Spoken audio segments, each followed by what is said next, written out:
ঘরোয়া মশলায় অনুষ্ঠান বাড়ির স্বাদে কাতলা মাছের কালিয়া তৈরি করব। দেখেই বুঝতে পারছেন কালিয়া দেখতে কতটা লোভনীয় হয়েছে, খেতেও অপূর্ব হয়েছিল। কাতলা মাছের কালিয়া তৈরি করার জন্য প্রথমেই কড়াইতে পরিমাণ মতো সর্ষের তেল দিয়ে দিচ্ছি। তেল গরম হলে সামান্য লবণ দিয়ে দিচ্ছি, যাতে করে মাছ ভাজার সময় হাতে তেল ছিটে না আসে। এরপর কড়াইতে তেল স্প্রেড করে দিয়ে একে একে লবণ, হলুদ, কাঁচা সর্ষের তেল দিয়ে ম্যারিনেট করা মাছ দিয়ে দিচ্ছি। গ্যাসের ফ্লেম মিডিয়ামে রেখে মাছ ভেজে নিচ্ছি। মাছের এক সাইড ভাজা হলে অপর সাইড ভাজার জন্য উল্টে দিয়েছি। অপর দিকে প্লেটে কিছু গুঁড়ো মশলা নিয়ে নিয়েছি। 2 চামচ ধনের গুঁড়ো, 2 চামচ জিরের গুঁড়ো, পরিমাণ মতো হলুদ ও হাফ চামচ মতো কাশ্মীরি রেড চিলি পাউডার কালারের জন্য। মিক্সিং জারে নিয়ে নিচ্ছি রসুনের পরিমাণটা একটু বেশি ব্যবহার করেছি। পরিমাণ মতো আদা, একটা কাঁচা পাকা লঙ্কা, কয়েক দানা গোটা গোলমরিচ বেটে নিচ্ছি। অপর দিকে দেখুন ততক্ষণে মাছ ভাজা হয়ে গেছে। ভাজা মাছ প্লেটে তুলে নিচ্ছি। আবারও কড়াইতে মাছ দিয়ে সমস্ত মাছ এইভাবে প্রথমে ভেজে নিচ্ছি। এইভাবে মাছের কালিয়া তৈরি করুন, খেতে অপূর্ব হয়। গরম সাদা ভাতের সঙ্গে পরিবেশন করুন, দেখবেন সবাই খেতে খুবই পছন্দ করবে, এতটাই টেস্টি হয়। এইভাবে আমি সমস্ত মাছ গ্যাসের ফ্লেম মিডিয়ামে রেখে প্রথমে ভেজে নিয়েছি। মাছ ভাজা হয়ে গেলে আমি মাছ ভাজার তেল কিছুটা বাটিতে তুলে নেব, যেহেতু তেলের পরিমাণটা একটু বেশি আছে। দেখুন সমস্ত মাছ ভেজে নিয়েছি। মাছ ভাজার তেল বাটিতে তুলে নিয়েছি একটু। এরপর একটা তেজপাতা ও 1 চামচ গোটা জিরে ফোড়নে দিয়ে দিচ্ছি। ফোড়ন থেকে সুন্দর গন্ধ বেরিয়ে এলে 2 বড় সাইজের কেটে রাখা পেঁয়াজ দিয়ে দিচ্ছি। পেঁয়াজের পরিমাণটাও একটু বেশি ব্যবহার করতে হবে কালিয়া তৈরি করার জন্য। 2 বড় সাইজের পেঁয়াজ এখানে ব্যবহার করেছি। পরিমাণ মতো লবণ দিয়ে অনবরত নাড়াচাড়া করে পেঁয়াজকে গোল্ডেন ব্রাউন করে ভেজে নেব।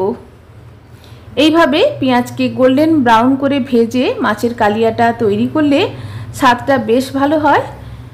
দেখুন পেঁয়াজ ভাজা হয়ে গেছে গোল্ডেন ব্রাউন করে।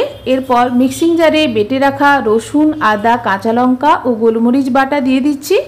অনবরত নাড়াচাড়া করে রসুন, আদা, কাঁচা লঙ্কা ও গোলমরিচকে ভেজে নিচ্ছি, যাতে করে মশলার কাঁচা গন্ধটা চলে যায়। এইভাবে মশলাকে কষিয়ে রান্নাটা করলে কাতলা মাছের কালিয়ার স্বাদটা অপূর্ব হয়। দেখুন এরপর ছোট সাইজের একটা টমেটো অ্যাড করেছি। টমেটোকেও ভেজে নিচ্ছি যতক্ষণ পর্যন্ত না টমেটোর কাঁচা গন্ধ চলে যায়। এরপর প্লেটের গুঁড়ো মশলা দিয়ে দিচ্ছি। যেহেতু গুঁড়ো মশলা দিয়ে দিচ্ছি সে কারণে একটু জল দিয়ে মশলাকে কষিয়ে নেব। এইভাবে সমস্ত মশলাকে ভালো করে কষিয়ে নেওয়ার পর এখানে আমি টক দই দিয়ে দেব।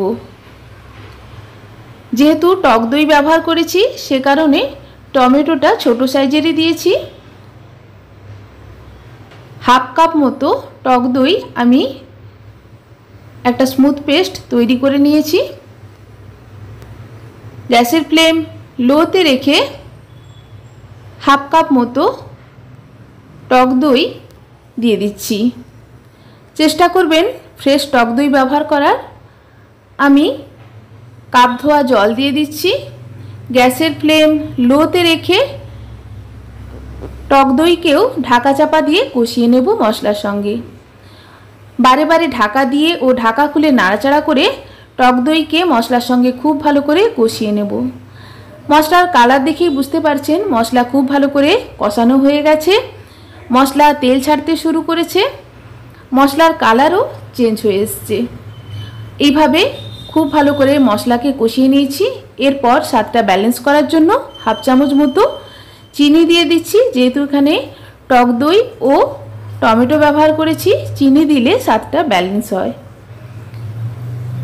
এরপর 1 বাটি মতো জল দিয়েছি। গ্রেভি ফুটে এলে একে একে ভেজে রাখা মাছ দিয়ে দিচ্ছি।